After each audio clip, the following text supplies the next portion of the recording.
So let me tell you a little bit about Margaret. Margaret Cullen is a licensed psychotherapist, and she was one of the first 10 people to become certified in mindfulness-based stress reduction. And I can say, just from my own personal experiences, that I've known Margaret probably since 2007 or so, where I gave her a ride home, I think, from the mindfulness conference, Center for Mindfulness Conference, and we connected there immediately. She not only walks the walk, she talks the talk, she eats the eats, she lives the life, you know, as the contemplative. She is amazing as a teacher, I would say, personally and professionally. Amongst all the many teachers out there, Margaret is fantastic. And she teaches a compassion cultivation training course. She's one of the head teachers there. So she's trained in a number of contemporary traditions as well. But for over 25 years, she's really pioneered secular contemplative programs.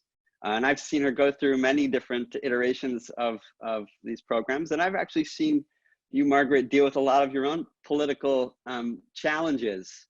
And I've seen you handle them with really expert equanimity. So it's probably great person to talk about it. But not only for 25 years has she been leading these programs for a variety of populations, including physicians, nurses, HIV positive men, cancer patients, overweight women, military spouses, college students, clinicians, and educators. I mean, the whole spectrum of society has been really exposed to her teachings. As a clinician, Margaret has been a facilitator for support groups for cancer patients and their loved ones for over 25 years. In 2010, she was invited by Thupten Jinpa, the translator for His Holiness the Dalai Lama, to contribute to the development of compassion cultivation training, a course that was first really through the Center for Compassion, Altruism, Research and Education at Stanford School of Medicine, and currently as the founding faculty for the Compassion Institute, which is really a fantastic organization that is promoting the use of compassion, not only in contemporary settings in our society, but now there's a lot of focus on researching the compassion cultivation training program. So as a meditator for over 40 years, she has set dozens of retreats ranging from 10 days to 3 months. I don't think we really need to defend her capacity as a practitioner and teacher. She really has proven to be one of the greatest teachers, you know, during the reign of mindfulness in contemporary settings in the last 25 years. But nothing brings her greater joy than contributing to a more compassionate world. So we're really excited to have Margaret lead us and talk to us about equanimity.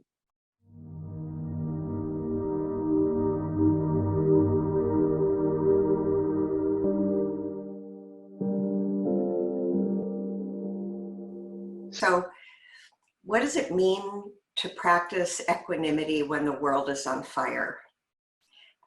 What a crazy kind of audacious idea this is, actually, to talk about equanimity in this particular moment, in the 9th month of a global pandemic,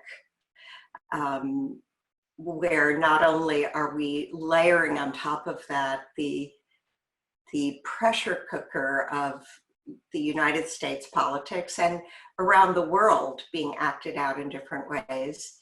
But those of us, Colorado, west of, in the US and Canada, are just coming out of a fire season. I had my bags packed. I was on red alert at least 7 times, ready to evacuate. It's been apocalyptic. And, you know, Dave talked about riding waves of political challenges and work. And I'm sure we all have personal lives on top of what we're dealing with collectively. And I'm sitting here this morning with a heart broken open from yet another professional trauma. So what is equanimity in the middle of all of this? In the world as we know it right now, as it actually is, collectively and personally. So I'm going to talk for a bit about what it is. Mostly I want to share some caveats about equanimity before we do a practice together. From the Buddhist perspective, it's considered a mental state or trait. I think in terms of nouns, how they go, that's pretty good.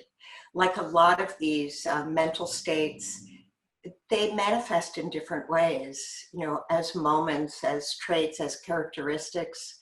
They can be naturally arising, spontaneous, and they can be cultivated. Equanimity is a quiet virtue. It's not a sexy, juicy virtue. We don't tend to talk about it a lot, and it's a little bit elusive. But interestingly, you see it in all the major traditions. And it's often talked about beyond Buddhism, all the religious and philosophical traditions. And it's often talked about in relationship specifically to life's ups and downs. That's one way that we know equanimity exists.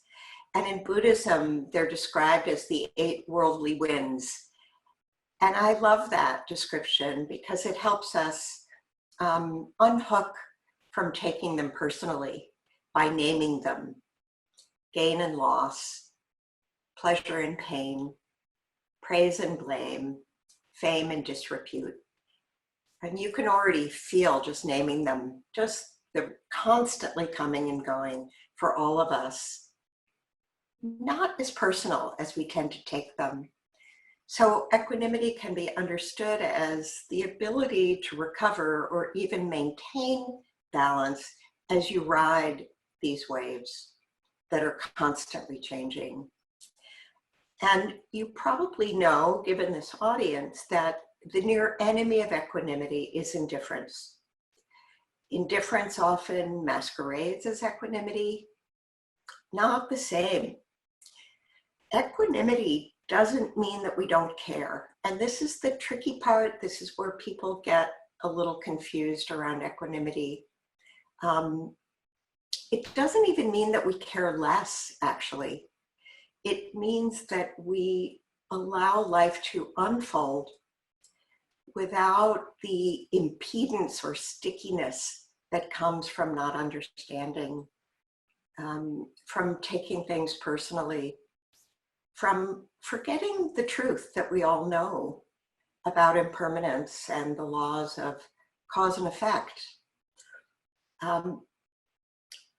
So that sounds pretty easy, right? Pretty straightforward, I hope. But it can be tricky. Like a lot of things, no matter how much we understand equanimity intellectually, emotionally, it's really easy to mistake it for calm. Calm sounds better than indifference. But calm then becomes a kind of idealized posture that doesn't allow for pain. The pain that actually comes from caring, from not being indifferent. The pain that comes from caring in this moment about democracy, caring as we all have so much this year about justice, caring when there isn't justice, caring about our planet that's on fire in so many ways, caring about our children. So if I'm in a lot of pain, and I am at this moment, am I equanimous? Can I be in pain and be equanimous? If it's really and truly not about indifference, then I think I can sit here with you with a broken heart and still be equanimous, right? I think that's true. So what's the difference between having a broken heart with equanimity and having a broken heart without equanimity? I heard Matthew Brensilver, a meditation teacher I admire, say this in answer. I love this answer. Equanimity deepens the poignancy of our lives, but drains our lives of melodrama. And we've seen, I think most of you know, all the research out of Richie's lab and also Cliff Saren's lab about adept meditators or meditators who sat the three-month shamatha retreat. When confronted with suffering, they didn't feel less, they felt more. Training in equanimity in these virtues doesn't make us feel less. They felt more, but they seemed to recover more quickly. And this may be an aspect of equanimity that is also really what we talk about, I think, when we talk about resilience. So with equanimity, the true nature of brokenheartedness gets revealed, that it isn't solid, that it flows and changes, that it's interspersed with moments of sweetness and joy, and that it isn't fueled by rumination or suppression, which we might say are the far enemies of equanimity. How am I doing time-wise? So I'll just say a couple more things and then we'll do the practice. I'm not sure exactly what time I started, Dave, but you'll keep me on track, maybe somebody will. So suppression is tricky.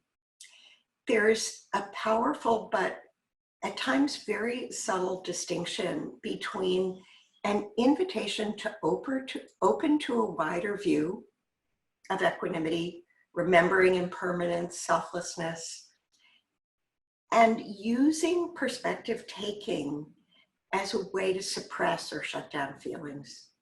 So an extreme example might be, oh, there are people who have it so much worse than you, you shouldn't feel bad. You know, to kind of force perspective taking over feelings of pain or sorrow. It doesn't work. The feelings don't go away, they just go underground. They often get bigger, right? You know that. You know how that feels. I'm not going to spend time talking about where I have it in my notes. Buddhism fits on all the different lists. It's on many. But know that it's always the last. On all the lists it appears, it's always the last virtue. And I don't think that's accidental. Equanimity is an expression of a ripened understanding that builds on foundations that come before. And it's captured in this lovely metaphor of seeing with grandmother eyes. Equanimity is often described as the grandmother's perspective. How a grandmother relates to her grandchildren is quite different than how she related to her own children. And that difference captures equanimity. There's still love, there's still care, right? A lot of care, but with perspective, with less attachment to outcome, with wisdom, having outgrown the need for ego validation. So before we start the practice, just a couple of caveats. Don't inflict equanimity on yourself or anyone else. Marshall Rosenberg, one of my teachers, used to say, empathy before education. And I would add empathy before equanimity.